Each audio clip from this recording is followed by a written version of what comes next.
Listo, pues vamos a empezar este webinar. Buenos días a todos, muchas gracias por haberse conectado.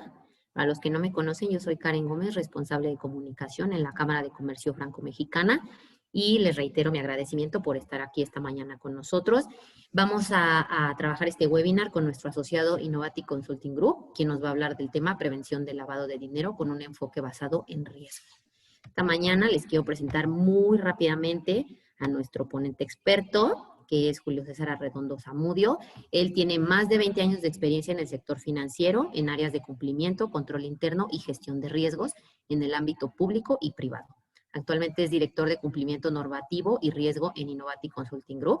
Él fue subdirector de inspecciones en la Comisión Nacional Bancaria de Valores, donde llevó a cabo la supervisión de indicadores de capital y riesgos de distintos bancos. En el sector privado, lideró los proyectos para obtener la certificación de operaciones por la CNBV de 2 nuevos bancos y una fintech. Se desempeñó como director de Contraloría y Auditoría Interna para Banco Tofin México y Bancoppel, donde ejecutó programas de control interno y cumplimiento. Así que nada, pues muchas gracias, Julio, por estar esta mañana con nosotros, donde vamos a hablar de este tema tan interesante. Les recuerdo a todos los espectadores que sus preguntas las pueden, por favor, escribir en el área de preguntas y respuestas o en el chat, y al final vamos a dedicar unos minutos para responderlas. Así que nada, gracias otra vez, Julio, gracias, Diana, gracias, Innovati, y pues la sesión es tuya. Adelante. Muchísimas gracias, Karen, por la presentación. Gracias a la Cámara Franco-Mexicana por esta participación conjunta. Y hablaremos de este tema que es muy rico, muy vasto. Esperemos que el tiempo nos dé. La verdad es que se puede uno extender enormemente con lo que implica este tema, pero trataremos de abarcar en esta hora el panorama general y que se queden con los tópicos principales y podamos entender los puntos de riesgo relevantes que implica la prevención del lavado de dinero, un tema muy de moda y muy escuchado en estos últimos meses. Nuestra agenda del día de hoy es la siguiente. Un momentito. Aquí está.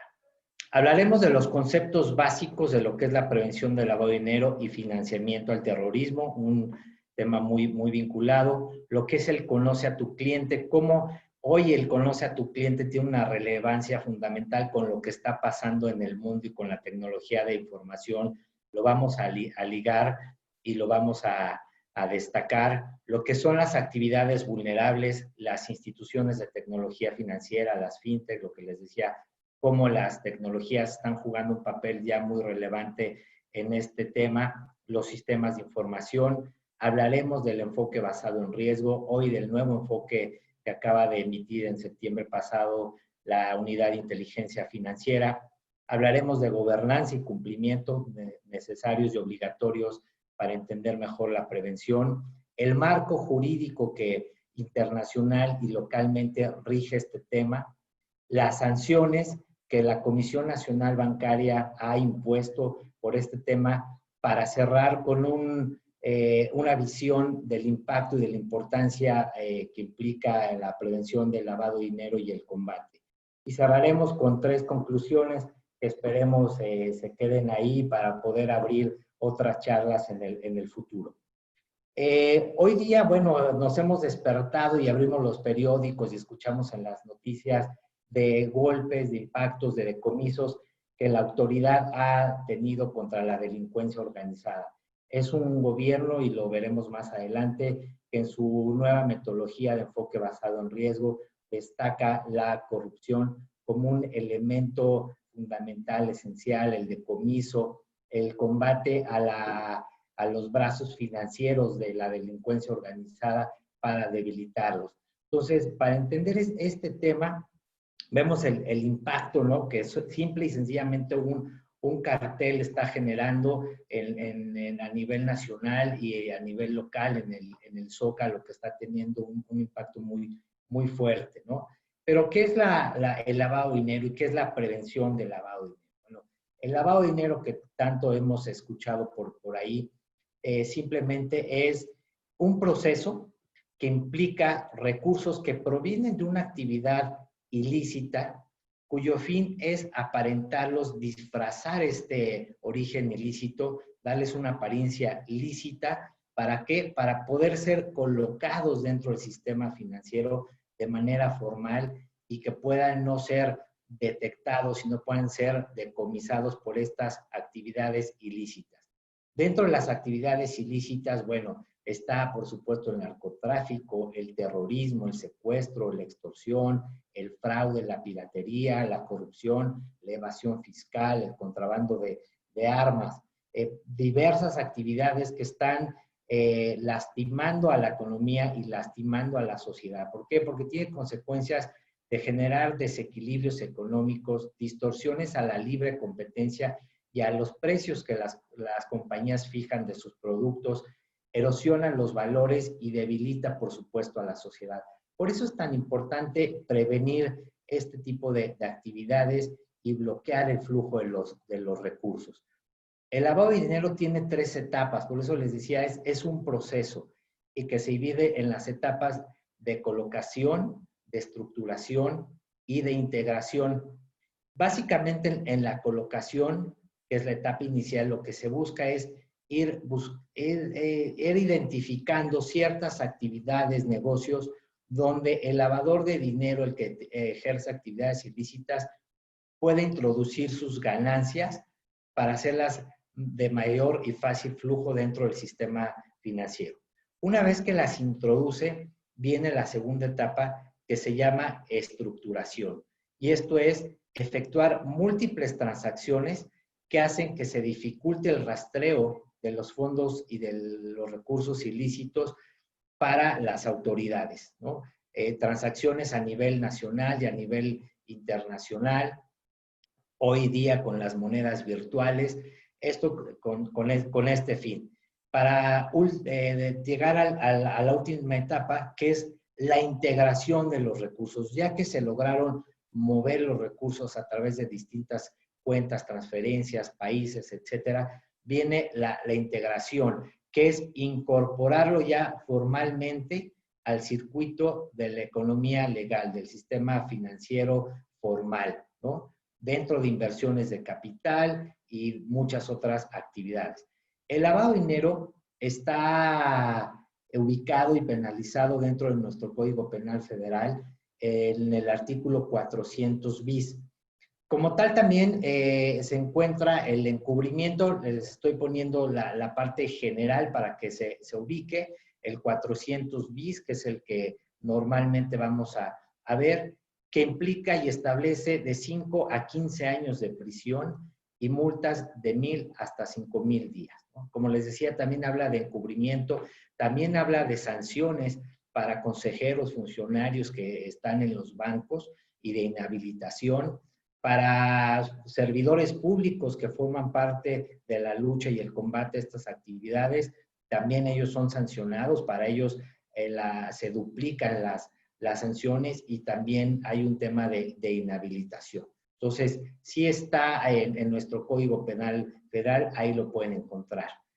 Un ejemplo para entender mejor las etapas de lo que es el lavado de dinero, muy rápido. Bueno, pongamos un cine, ¿no? Un cine que tiene su actividad propia de diversión, de esparcimiento, tiene sus ingresos propios de la operación, se acerca a un lavador, una persona que ejerce actividades ilícitas y le ofrece 150,000 pesos que provienen de sus actividades para que los mezcle con la actividad propia del cine.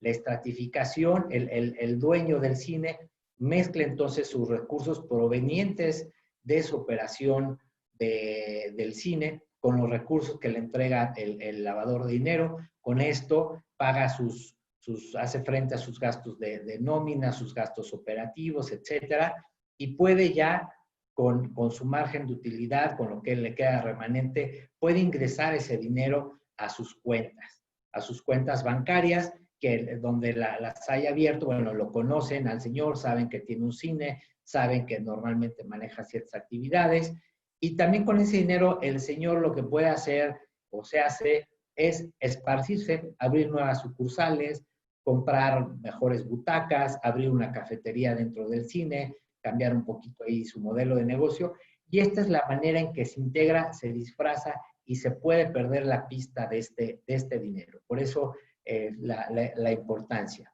El combate al terrorismo. Bueno, a raíz del ataque de las Torres Gemelas, el terrorismo cobró una importancia fundamental.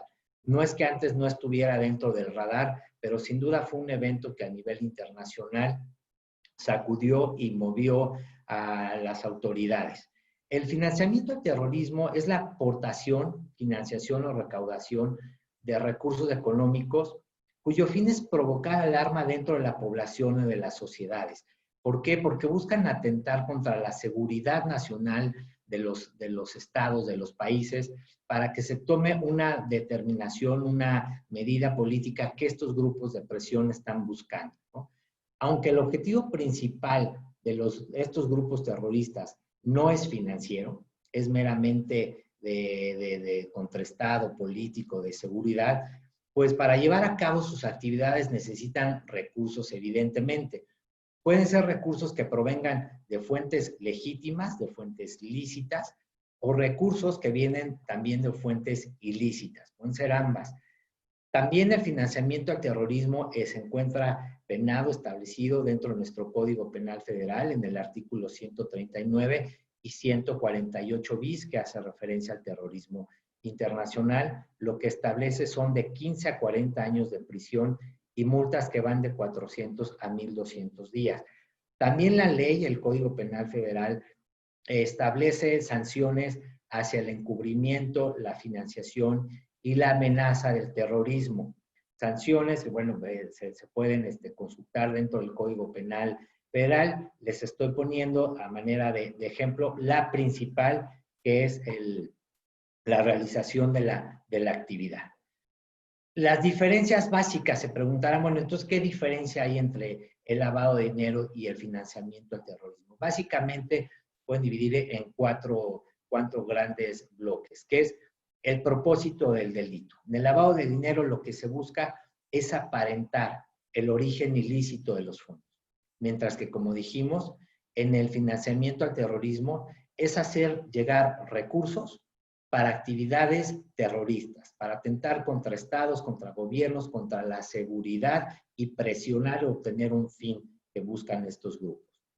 El segundo es la fuente o la procedencia de los recursos. En el lavado de dinero es completamente fines ilícitos, recursos de origen ilícito. Como platicábamos, en el financiamiento al terrorismo, no necesariamente. Pueden ser lícitos o ilícitos, ambos. El volumen de los fondos. Siempre en el tema del lavado de dinero se manejan grandes fondos, grandes volúmenes de dinero. Mientras que en el financiamiento al terrorismo, el volumen de recursos es menor que el de lavado de dinero.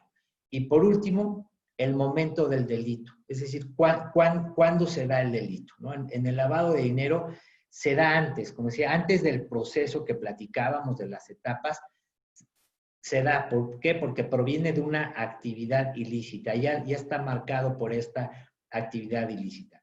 Mientras que en el financiamiento al terrorismo ocurre después. Una vez que se aportan los fondos, se da la actividad, que es el ataque a la seguridad, a los estados o la presión política que estos grupos ejercen. Estas son las principales diferencias. Un tema fundamental para entender la prevención del lavado de dinero es el conocimiento e identificación del cliente. A lo mejor algunos de ustedes por ahí lo habrán escuchado, es el famoso KYC, el Know Your Customer. Y esto es, bueno, establecer políticas de identificación y de conocimiento del cliente. Lo que la ley establece y lo que hace los sujetos obligados, las entidades, es recabar datos y documentación en términos, como les decía, de lo que establece la regulación, para saber con quién estoy estableciendo una relación de negocio. ¿Quién es mi cliente? Tengo que verificar en ese sentido la identidad de la autenticidad de los documentos que me está proporcionando, que no me los falsifique, que no sea suplante identidad, ¿no? Actualizar sus datos es bien importante y la documentación que me está entregando. Esto al menos, y según el tipo de cliente en función del riesgo que platicaremos más adelante, se debe hacer al menos una vez al año. y debes de conservar un expediente, ya sea físico. Hoy se maneja mucho con las fintech y bueno, muchos bancos están migrando para allá también, el tema digital, a través del cual se deje evidencia de que hiciste esta labor de identificación y de conocer a tu cliente. Evidentemente, la ley establece como requisitos ciertos documentos que te dice que el INE, la cartilla militar, el pasaporte, credenciales del Seguro Social. Hay bancos que por políticas internas excluyen ciertas identificaciones aun y cuando están en ley. Es válido, son sus políticas internas, pero bueno, la ley establece pues lo que se debe de solicitar. Los datos de identificación, la ley establece, a ver, mínimo debes de recabar su nombre completo, sus apellidos, sin abreviaturas, ¿no? No se vale establecer abreviaturas, su género masculino, femenino, su fecha de nacimiento, su entidad federativa, la nacionalidad, la clave de lector, su CUR, ¿no? El domicilio, a qué se dedica, su profesión, su actividad, si es una persona moral, el giro del negocio, recabar su firma autógrafa, el número donde se le pueda localizar, la dirección de correo electrónico, que hoy es muy importante inclusive para fines comerciales y de negocio. Algo súper importante que ha establecido la ley y es de gran preocupación y se resalta hoy en la encuesta, en el enfoque basado en riesgo que emitió la UIF, es que la persona manifieste que actúe por cuenta propia, es decir, que los recursos provienen de esta persona y no los está proveyendo un tercero. De identificar quién es el verdadero propietario real de la cuenta o quién provee los recursos que se están manejando dentro de la cuenta que se abre en los bancos.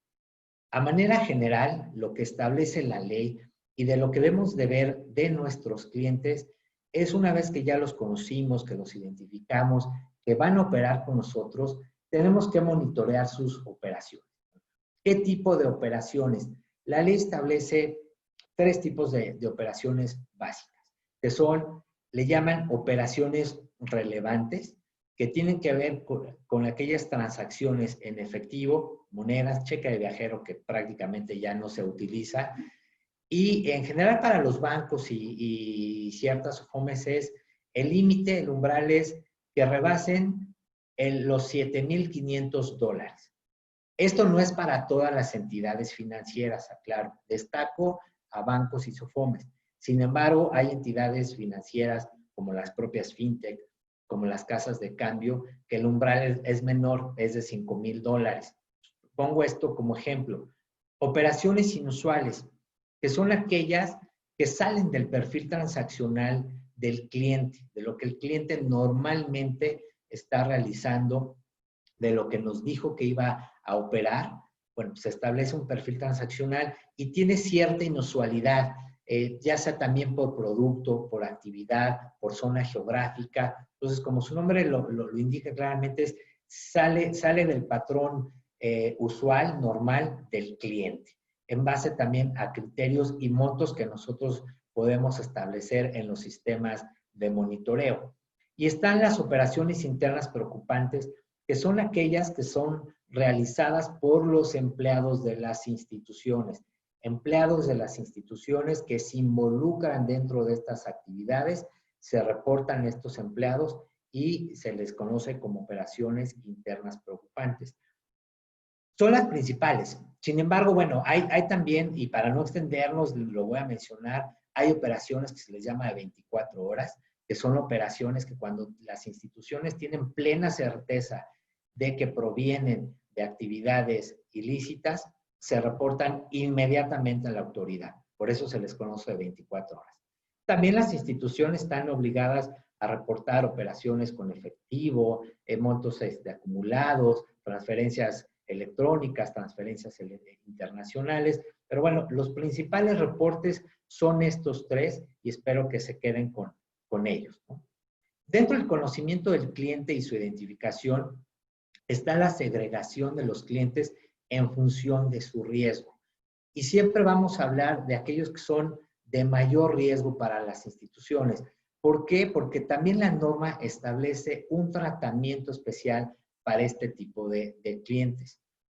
Otro cliente donde la norma pone especial atención son las figuras públicas, las personas políticamente expuestas, que son aquellas que ejercieron durante el último año un puesto público relevante. La autoridad establece una serie de listados de cuáles son esos cargos públicos relevantes, porque anteriormente había cierta confusión por parte de los sujetos obligados de, bueno, ¿hasta qué nivel debo de llegar para establecer esta categoría? Si nada más es presidente, secretario de Estado, gobernador, senador, en fin. Entonces, la autoridad estableció estos criterios, ¿no? Y en algunas ocasiones llega hasta nivel director general, dependiendo de la relevancia de la dependencia que se trate, ¿no? Y hablamos también de las famosas listas negras, ¿no? Existen listas donde se reporta a estos personajes que se dedican a actividades ilícitas y son listas tanto nacionales como internacionales, por la PGR, bueno, ya hoy no es la PGR, por la OFAC, ¿no? Por el SAT, donde podemos encontrar y consultar nombres que podemos cruzar contra nuestra lista de clientes para ver si están reportados. El tratamiento de los clientes, si es de alto riesgo, pues implica una aprobación también a nivel directivo. Ciertos clientes, llámese estos de alto riesgo y personas políticamente expuestas, que caen dentro de alto riesgo, ¿no? Como pueden ser personas políticamente extranjeras, tienen que llevar una aprobación a nivel directivo dentro de las organizaciones para poder operar con ellos. Esta aprobación puede ser antes, o debería de ser preferencialmente antes de establecer la relación, o bien si ya la establecimos y al paso del tiempo se llegó a convertir en un cliente de alto riesgo o una persona políticamente expuesta, puede ser exposed dadas estas características y condiciones. El monitoreo es muy importante. No vamos a monitorear igual a todos los clientes. A los clientes de bajo riesgo y que tienen un régimen simplificado, esto es, un tratamiento más suave por el bajo riesgo en el que se encuentran debido a sus actividades, no los vamos a monitorear igual que aquel cliente que está catalogado de alto riesgo por su transaccionalidad, por su actividad, por su zona geográfica. Entonces, establecer estas políticas de monitoreo frecuente, periódico, es muy importante. Como ya les decía, la actualización de los datos y en su caso algo que se llama reforzar la debida diligencia. Esto es, para estos clientes que migraron inclusive de riesgo, que pasaron de medio a alto, bueno, refuerzo su debida diligencia. Ahora puedo aplicar un cuestionario, preguntas, entrevistas, visitas a su domicilio, visitas a su lugar de trabajo para robustecer este conocimiento que tengo de los clientes. Inclusive para el tema de personas políticamente expuestas, llega a temas de sus familiares, primer nivel y grado de consanguinidad, llega también a empresas con las que están relacionadas, con las que mantienen vínculos, si son socios, si están, tienen ahí alguna participación. Dentro del conocimiento e identificación del cliente, hoy la tecnología nos brinda grandes herramientas. Hoy todo se está migrando, está traduciéndose a un tema de transformación digital.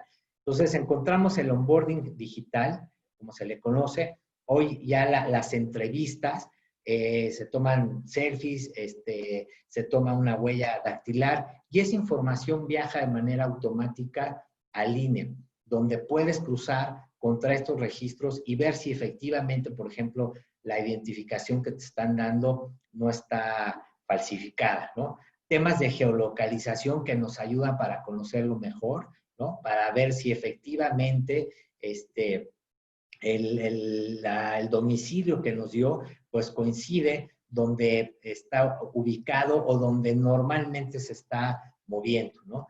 De ahí la relevancia hoy día que tiene la tecnología. Pasamos al tema de actividades vulnerables. Hoy se ha abierto y se establecen las actividades vulnerables, que ahorita vamos a platicar de ellas, en la ley PIORPI, como se le conoce, que es la Ley Federal para la Prevención e Identificación de Operaciones con Recursos de Procedencia Ilícita. En esta ley se abrieron las actividades y ya no nada más lo dejaron exclusivamente a las que platicamos, se abrieron a temas, por ejemplo, de blindaje, de compras de obras de arte, de donativos, de tarjetas de crédito, de tarjetas prepagadas, de compra de vehículos, de inmuebles, de transporte de valores, de juegos y sorteos, en fin, lo que ustedes pueden apreciar. Y también establecen ciertas obligaciones, estas las establece el SAT. Aquí también hay obligación de identificar a los clientes y los usuarios, de presentar los avisos a la Unidad de Inteligencia Financiera por medio del SAT, resguardar la documentación de las operaciones que se están realizando, ¿no? Hoy si vas y compras un auto, la agencia automotriz está obligada, por ciertos montos que veremos en la siguiente lámina, a resguardar esa documentación independientemente de reportarla, ¿no? Entonces tienes que establecer su identidad, su actividad y identificar también al beneficiario. Esto es bien importante, como les venía diciendo, hay gran preocupación por este tema del beneficiario. Sus datos generales y la descripción de la actividad vulnerable que se está ejecutando para reportarlo a la autoridad. A manera general, esto es lo que establece, esto es información que ustedes pueden encontrar en la propia página del SAT. Hay umbrales de identificación según el tipo de actividad y umbrales de aviso. El umbral de identificación, bueno, si llegas a esta cantidad, por ejemplo, en el tema de juegos con apuestas, tienes que avisar, nada más, y ahí tienes que identificarlo, y si excede, tienes que avisar, tienes que mandar tu reporte al SAT, ¿no? La UMA es la Unidad Monetaria de Actualización que establece el INEGI, y es una unidad a través de la cual se establece la relación, la conversión para hacer frente a las obligaciones ante entidades gubernamentales, ¿no? Algo similar, por ejemplo, a la UDI, pero aquí es frente a las entidades gubernamentales. La UMA diaria, por ejemplo, está en aproximadamente hoy día en 86.80 pesos por ahí, mensualmente en 2.600 para tener una idea, ¿no? Las fintech. Las fintech están revolucionando el mercado, la transformación digital, está cambiando la forma de conocer a los clientes, de identificarlos, como veíamos, de monitorearlos, ¿no? Hoy, esta lámina, a grosso modo, lo que nos muestra es cómo es el panorama fintech. Es una publicación de la empresa Finovista, que ha cambiado evidentemente. Este es el último dato que pude encontrar. Por ejemplo, en tema de préstamos, pues ha crecido. Hoy ronda las fintech que se dedican a dar préstamos por alrededor del 25%. Y bueno, esto es un ecosistema para darnos cuenta cómo en México se está moviendo el tema fintech y cómo lo vinculamos al tema de conoce a tu cliente. Hoy regulada las fintech por la Comisión Nacional Bancaria, ¿no? En el tema, y va ligado a los sistemas de información que tienen que atender y tener las entidades. Bueno, se debe y se exige que los sujetos obligados tengan sistemas de información que permitan conservar y actualizar y conservar los datos de nuestros clientes, que se pueda transmitir de manera segura los reportes a la autoridad, a la Secretaría de Hacienda, a la UIF, por medio de la Comisión Nacional Bancaria, que nos permita conocer la trazabilidad y el origen, y aquí ya señala, tanto de las operaciones como de los activos virtuales que hoy ya están operando, que podamos clasificar el tipo de operaciones y los productos y servicios que tenemos dentro de nuestra organización. ¿Qué tipo de productos tenemos? ¿Qué servicios ofrecemos? ¿Cómo lo podemos ir clasificando? ¿Cómo vinculamos esto con la zona geográfica? Vamos a hablar de esto en el enfoque basado en riesgo más adelante. Por supuesto, establecer criterios de monitoreo para poder generar alertamientos y analizar las operaciones que realizan nuestros clientes. Establecer este sistema de alertas que nos permitan definir un comportamiento transaccional de cada uno de nuestros clientes, inclusive agruparlos por segmento de actividad también, que nos permita ser más asertivos con nuestros análisis y con nuestras conclusiones. Poderlos agrupar en bases consolidadas, establecer registros operativos históricos de las operaciones. Esto es tener toda la trazabilidad histórica de cada cliente. ¿Para qué? Para que cuando se detone una investigación, poderle demostrar a la autoridad que se conservaron y se tiene toda la historia de lo que cada cliente hizo, porque lo van a solicitar. Que estos sistemas puedan servir como medio para que cada empleado dentro de la institución pueda reportar, ¿no? Que no nada más, que no se llene una hojita, sino que esté dentro de un sistema para que no pueda ser alterable ningún reporte, ¿no? Y esto lo vinculo con el siguiente punto, que es la importancia de la seguridad de la información que debe de obrar en cada sistema de las organizaciones para mantener su integridad, su disponibilidad, su oportunidad y sobre todo que no se pueda alterar ningún registro. Y en su caso, que no debería, deben de existir huellas de auditoría que dejen los logs de quién hizo cada transacción dentro de la organización, quién entró a consultar cierta transacción a cierto cliente para tener todo este conocimiento y trazabilidad de las operaciones. El enfoque basado en riesgo, bueno, lo que la metodología nos establece dentro de cualquier metodología de riesgo es poder establecer un diseño, una implementación de los riesgos y una valoración. Poder identificar, establecer metodologías donde puedas medir tus riesgos y puedas establecer mitigantes estos riesgos para después evaluarlos. Tema bien importante entonces es, bueno, ¿qué productos y servicios, como decía, tenemos dentro de la organización? No le vamos a dar el mismo tratamiento, por ejemplo, a un cliente de banca privada, si es que lo tenemos, que manejan importes y cantidades de dinero y es un perfil de cliente completamente distinto a un cliente que está en una sucursal. Y también dentro de las sucursales no le vamos a dar el mismo tratamiento a un cliente de una sucursal que está en una zona con una actividad económica, financiera o industrial importante y a lo mejor a un cliente que está en otro tipo de zona con una actividad distinta, ¿no? Que no maneja tantas cantidades de dinero o su operatividad no es tan cotidiana. Entonces, debemos de clasificar también a los clientes. Son personas físicas, personas morales, personas físicas con actividad empresarial, qué actividad empresarial están ejecutando, si son fideicomisos, si es banca comercial, si es banca empresarial, si es banca de gobierno, para ver a quienes les damos también un régimen simplificado. ¿En qué zonas geográficas estamos operando? O sea, no es lo mismo operar en cierta zona geográfica de alto riesgo por la delincuencia organizada que podríamos tener esa zona geográfica a otra muy distinta. A países, no es lo mismo operar en un país que tiene controles de antilavado a paraísos fiscales que aún siguen existiendo y que sabemos que la autoridad pone especial atención en estos paraísos fiscales porque sus políticas de prevención son laxas o flexibles o no se tienen.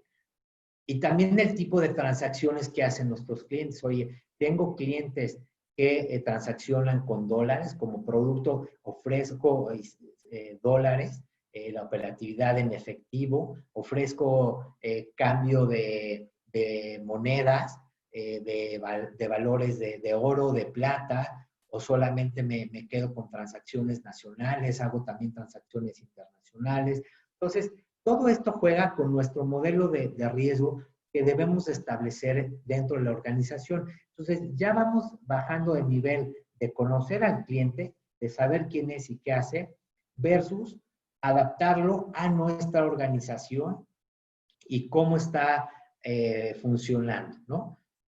Dentro del enfoque basado en riesgo, como les decía, bueno, la tecnología hoy juega un papel fundamental. ¿Por qué? Porque nos provee de diversas herramientas, ya está el data analytics, el data mining, la inteligencia artificial, que nos permite establecer mejores patrones para monitorear y conocer a los clientes, para identificar esta cuestión de la geolocalización de las zonas geográficas, ¿no?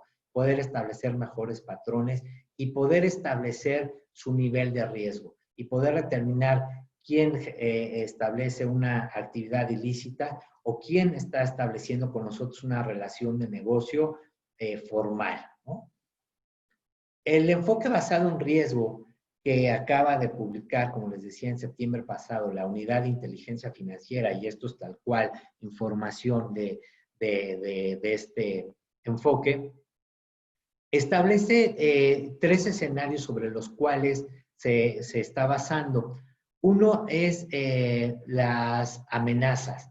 Las amenazas que provienen de las actividades delictivas.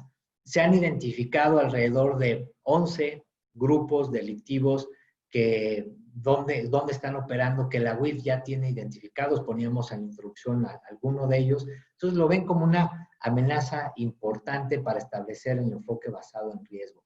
Otro punto importante es la corrupción, un tema que han hecho mucho énfasis este nuevo gobierno y un término que hoy se utiliza mucho que le llaman la ciudadanización de la corrupción, que esto es que los ciudadanos se involucren, denuncien en estos actos de corrupción. El tercero es el nivel de recursos que se están manejando de estas actividades ilícitas, ¿no? Esas son las principales amenazas que establece este enfoque basado en riesgo. Vulnerabilidades, bueno, ven, se ve como gran vulnerabilidad el tema de la economía informal, ¿no? El tema de las operaciones en efectivo con moneda nacional, el tema de las operaciones en moneda extranjera, el tema de la porosidad o el debilitamiento o la fragilidad que hay en nuestras fronteras. Es un tema que hoy preocupa mucho a las autoridades. Y con base a eso está planteado este enfoque basado en riesgo, ¿no? Dentro de estas actividades y bueno, también tiene que ver con temas de capacitación, tiene que ver con posición geográfica, tiene que ver con temas de obligatoriedad y de fortalecer el régimen jurídico para hacer frente a este tema, ¿no? Dentro del resumen de riesgos que también establece este nuevo enfoque, es bueno, ¿cómo lo catalogamos? ¿Qué nivel de riesgo y qué probabilidad de impacto le están poniendo la autoridad? Entonces, por ejemplo, vemos que la delincuencia organizada, por lo que implica, decía, le han asignado una probabilidad y un impacto alto, ¿no? Al igual que la corrupción, no podríamos esperar un resultado diferente. En cuanto a temas de vulnerabilidad, bueno, la economía informal establecen que tiene una probabilidad alta, sin embargo, un impacto medio dentro de este riesgo, ¿no? Y bueno, esto para entrar a mayor detalle lo pueden consultar, vamos a subir en nuestra página el enfoque basado en riesgo que ha publicado la UIF. Y bueno, estas estrategias que ha establecido la UIF, las resume en estos puntos, que es la prevención, que es desarticular estas bandas delictivas, desarticular las estrategias, lo vimos al principio, sus estructuras financieras, ¿no? Está teniendo grandes golpes la unidad de inteligencia financiera contra estos 11 grupos delictivos que ha identificado. Temas de capacitación, robustecerlos, fortalecerlos, diversificar inclusive la capacitación, establecer tipologías y que estas tipologías se incorporen dentro de los programas de capacitación. Las tipologías que son, bueno, identificar cuáles son esas malas prácticas a través de las cuales se está dando el lavado de dinero y poderlas difundir, ¿no? Recientemente, ahora con el COVID, mejor por ahí algunos lo vieron, que se mencionaron de fraudes, de robos que estaban haciendo, aprovechándose de la situación esta de la pandemia y están obteniendo recursos de manera ilegal, ¿no?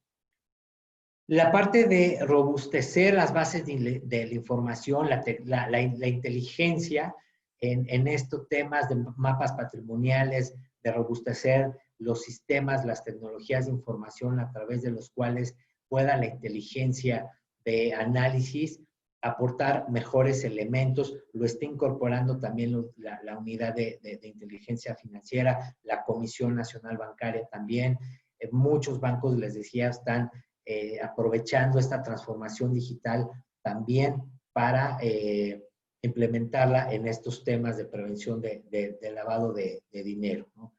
La investigación y la impartición de justicia, de generar mayores y mejores, fortalecer las políticas públicas, las técnicas de investigación, se han incrementado las denuncias.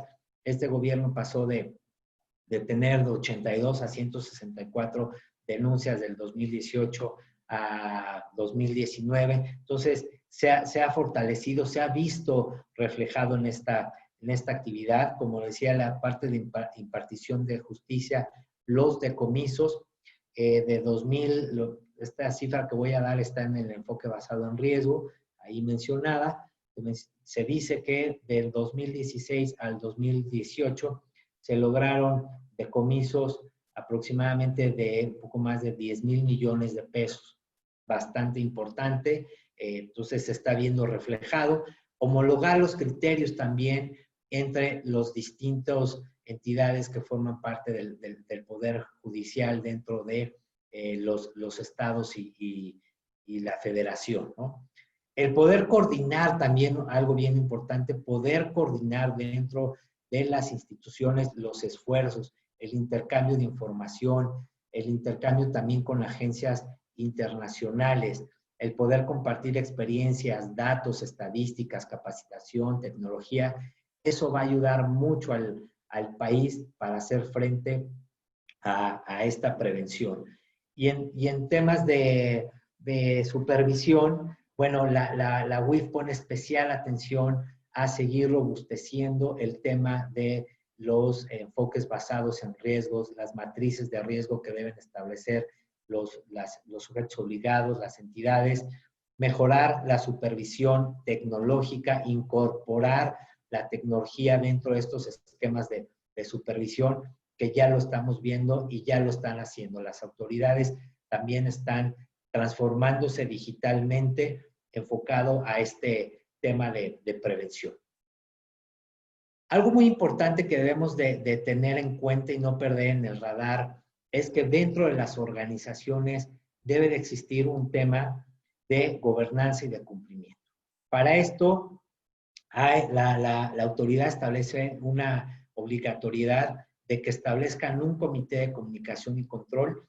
Esto, hay ciertos sujetos obligados que por su tamaño, si son menos de 25 personas en la entidad, les exime tener el comité de comunicación y control para este tipo de entidades. La realidad es que la gran mayoría, inclusive hasta por una sana práctica, por un tema de gobernabilidad, establecen un comité que es el responsable de implementar y establecer estas medidas y políticas de prevención, de conocer al cliente, de identificarlo, de los sistemas, del monitoreo, de establecer los niveles de riesgo, ¿no?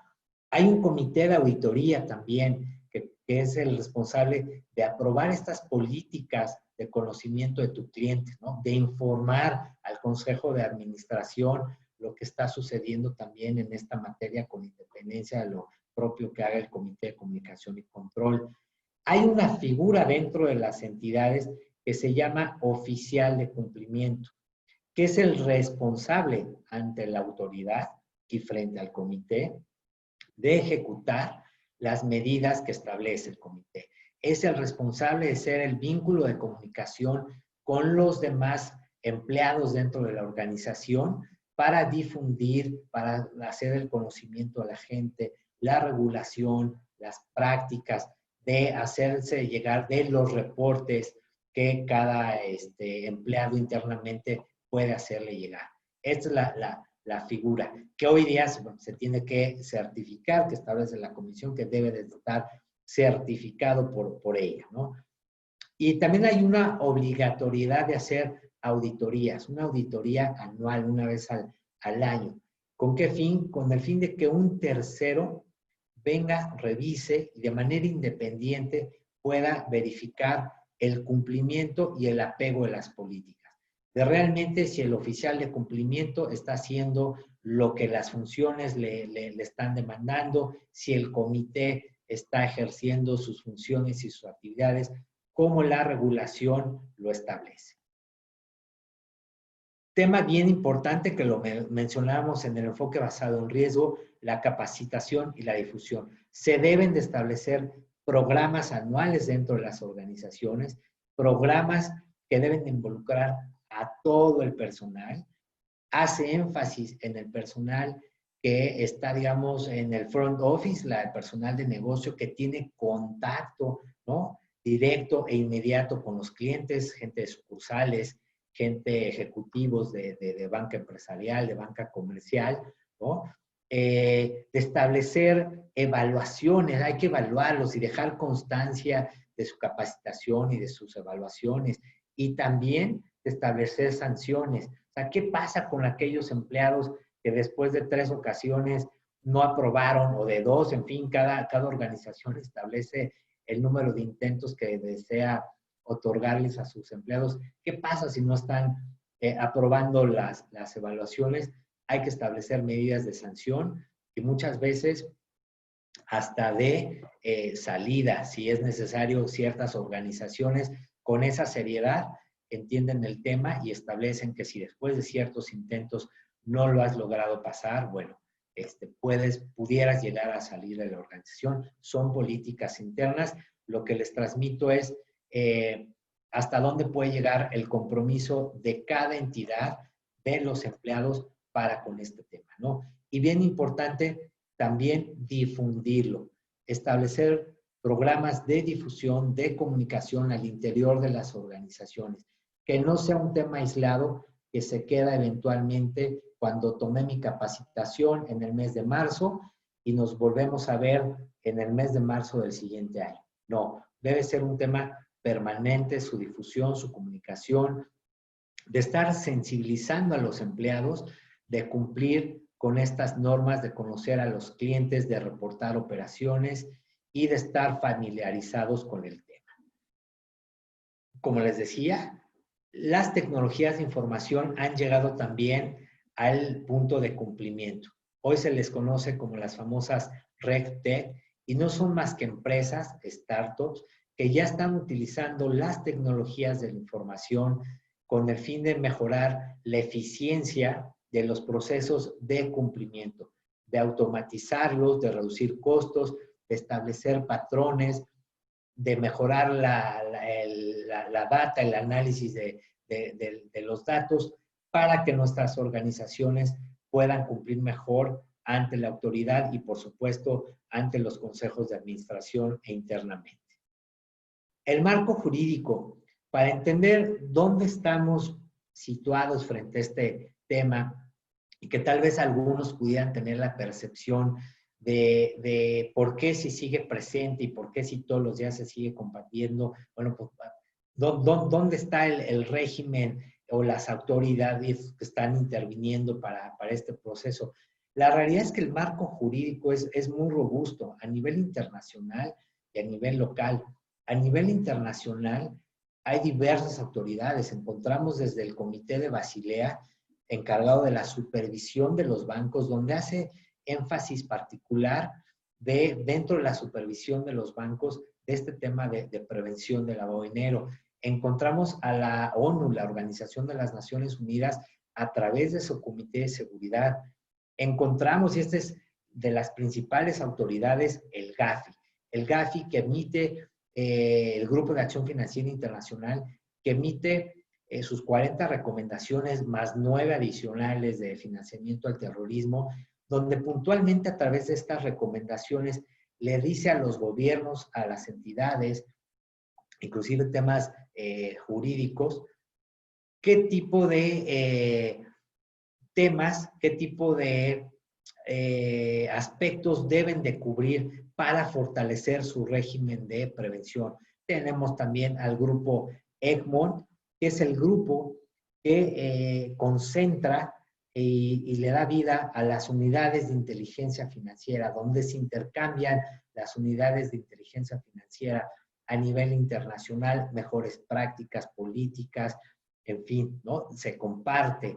Está también, por ejemplo, el grupo Wolfsberg, formado por los principales bancos, donde se establecen particularmente directrices de banca privada en tema de prevención del lavado de dinero. La banca privada, como les decía, por el segmento, por el tipo de cliente, por los importes que se manejan, bueno, es de alto riesgo y establecen criterios también muy particulares. Por supuesto, no podemos dejar de lado a dos organismos muy importantes que son el Banco Mundial y el Fondo Monetario Internacional, que a través de su propia perspectiva de combate a la pobreza y de fomentar la economía y la estabilidad internacional, establecen también su preocupación, sus directrices contra este tema de prevención del lavado de dinero. En el tema nacional, las autoridades locales, está la Secretaría de Hacienda y Crédito Público a través de la propia UIF, a través de la Unidad de Inteligencia Financiera, que es quien concentra los reportes. Hoy estamos viendo un papel fundamental, muy activo, muy proactivo de la Unidad de Inteligencia Financiera, que inclusive algunos han señalado ahí el papel tan activo versus el papel que tiene la Fiscalía General de la República. Creo que está haciendo un papel fundamental y muy importante, como le decía, y lo estamos viendo en el tema de los decomisos. Está, por supuesto, y en función de cada sujeto obligado, las autoridades que regulan, como son la Comisión Nacional Bancaria y de Valores, la Comisión Nacional de Seguros y Fianzas, para todo el tema de las aseguradoras. Platicábamos anteriormente en el tema de las actividades vulnerables, está el SAT, el Servicio de Administración Tributaria, y está la propia CONSAR para regular el tema de las AFORES, de las pensiones. Entonces, como verán, tenemos un marco jurídico muy importante, un marco de autoridad muy relevante que ha dado pie a esto para darnos una idea al tema de las sanciones. Muchos se preguntan, bueno, oye, ¿por qué no se traduce en mayores sanciones? Y sin duda creo que es el gran reto que se tiene a nivel país y también a nivel internacional. Sin embargo, los pasos se están dando y hacia allá se está llegando. Para tener una idea general, esta es información publicada en la página de la Comisión Nacional Bancaria y de Valores, periodo de octubre del año pasado a septiembre de este año, para entender la relevancia. Probablemente algunos de ustedes vieron por ahí en los medios recientemente algunas menciones hacia HSBC de un documento que salió de ahí de una investigación de unos periodistas. Entonces, aquí está reflejado la autoridad haciendo su papel, su función, y a distinto tipo de intermediarios, ¿no? Entonces, para tener y poder comprender de qué dimensión estamos hablando, el gran reto que están enfrentando y que enfrentamos todos, no nada más las autoridades y los sujetos obligados, sino también nosotros como sociedad, el gran reto que tenemos frente a este tema. Ya lo decía el nuevo enfoque basado en riesgo de la encuesta nacional de la UIF, la ciudadanización de la corrupción, ¿no? Y esto no es más que, pues, que la sociedad entienda cómo se erosionan los valores y que pueda participar también, ser un agente activo dentro de esta participación de prevención de estas actividades. Para cerrar, me gustaría dejarles estas tres mensajes que veo muy importantes. Y como lo fuimos explicando a lo largo de la presentación, el conoce a tu cliente es un tema más de negocio que de cumplimiento. Por supuesto que es muy importante el cumplimiento, Pero hoy lo estamos viendo, hoy ¿qué están haciendo las fintech, las startups, los bancos en la transformación digital? Bueno, pues están tomando la información, están haciendo el data analytics, están haciendo a través de la inteligencia artificial y de estos sistemas, están tomando la información de los clientes. ¿Para qué? Para entender qué es lo que quiere el cliente, ¿no? Cómo está transaccionando, qué productos nos está consumiendo. Entonces, al final, el conocer a tu cliente es un tema primordialmente de negocio, que si lo cuidamos desde el negocio, por supuesto que lo vamos a cuidar mejor desde una perspectiva de cumplimiento. Va a ser mucho más fácil el ejercicio del cumplimiento que se tenga dentro de las organizaciones. Derivado de lo cual, pues también no se debe de escatimar ningún esfuerzo, ninguna tarea que se emprenda para prevenir estas actividades está de más. Siempre todo lo que se pueda hacer en cuestión de políticas, de capacitación, de difusión, de tecnologías de información, en fin, nos va a arrojar mejor información, nos va a permitir evaluar mejor el riesgo que nuestras organizaciones están enfrentando dentro del contexto nacional que estamos viviendo y nos va a poder permitir tomar mejores medidas. ¿Por qué? Porque, bueno, las omisiones son costosas. Siempre lo he comentado, cualquier omisión, cualquier cosa que pudiera sonar que está de más, puede ser muy costoso. El no pedir un documento, el dejar para después una actualización, el no poder monitorear bien las transacciones, el no establecer bien mis criterios de riesgo u omitir algún producto, algún servicio, puede ser muy costoso dentro de la organización. Entonces, espero que se hayan quedado con algo dentro del mensaje que estamos dando de cierre. La verdad es que es un tema muy extenso, muy apasionante. Cada uno de los tópicos que a grosso modo platicamos, pues da para platicar largo y tendido, pero espero que haya dejado algo en ustedes. Entonces, sin mayor preámbulo, si hay algún comentario, alguna pregunta, alguna duda, con mucho gusto la resolvemos. Dejamos nuestros puntos de contacto para ponernos a sus órdenes. Muchas gracias, Julio. Ha estado súper interesante y te cuento que sí, que tenemos ahorita ya unas preguntas, te las voy a compartir para que, pues desde tu punto de vista experto, nos des una respuesta. Mira, Montserrat Ramírez dice, buenos días, ¿cuál es la diferencia entre el artículo 115 y el 400 bis?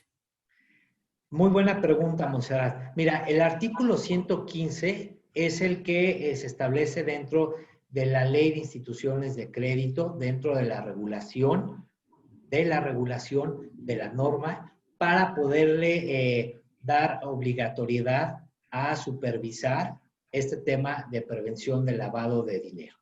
Mientras que el 400 es ya, nos vamos a la parte jurídica, es el Código Penal Federal, donde viene la sanción por incurrir en este tipo de prácticas. Ok, perfecto, gracias. Mira, nos pregunta también Hipólito Ramos. A ver, nos dice, ¿cómo definirías tú a una persona políticamente expuesta? Muy bien, Hipólito. Mira, lo que la regulación establece, y qué bueno que lo comentas, Hipólito, para no dar pie a que pudiera haber, porque lo hubo en un principio, confusión en cuanto a qué establece como persona políticamente expuesta. Esto está establecido en la regulación, en las disposiciones que emite la Comisión Nacional Bancaria, y una persona políticamente expuesta la establece como aquella persona que ha desempeñado un cargo relevante dentro del sector público dentro del último año, ¿no? Esto es, si una persona estableció todavía el año pasado, fungió como senador, está considerado persona políticamente expuesta. Ahora, para robustecer la definición y no dejarla ambigua, la autoridad ha establecido las listas de los cargos, de los puestos en los que encaja esta persona políticamente expuesta. Entonces, dice, bueno, si fuiste secretario de Estado, gobernador, diputado, senador, les decía, dependiendo de la dependencia, hasta director general, presidentes municipales, en fin, si estuviste dentro de estas categorías ejerciendo este cargo público, eres persona políticamente expuesta. Y también dice de las personas políticamente expuestas, por supuesto, extranjeras, no nada más es nacional, ¿no? Si viene un expresidente de algún otro país y abre una cuenta dentro de tu institución, bueno, está catalogado, está dentro de, fue servidor público, está dentro de esta lista y así se cataloga. Perfecto. ¿Dirías tú que hay alguna manera de saber, o sea, una manera particular de saber si en una empresa hay socios que sean políticos o que trabajen en el gobierno? Sí, mira, a través de estas listas que publica la autoridad, se puede hacer la consulta, ¿no? Normalmente los sistemas de información que les platicaba ya contienen estas listas, se alimentan de estas listas para poder hacer una consulta, un cruce automático y poder tener el resultado de manera rápida. De hecho, lo hacen efectivamente con socios o con proveedores, en fin. Entonces, esta es la manera de consultar. Ok, perfecto. Y bueno, pregunta también Hipólito, si me doy cuenta que en una empresa hay un político involucrado, ¿ya no puedo venderle a este cliente?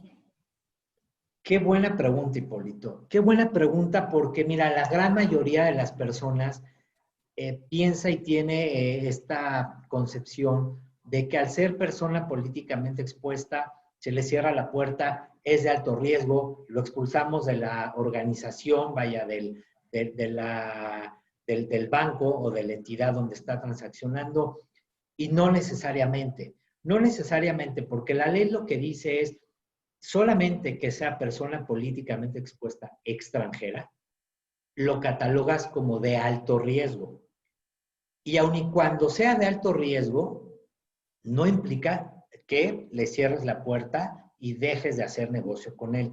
Todo depende de qué tipo de negocio, qué tipo de operación estás haciendo con este cliente, ¿vale?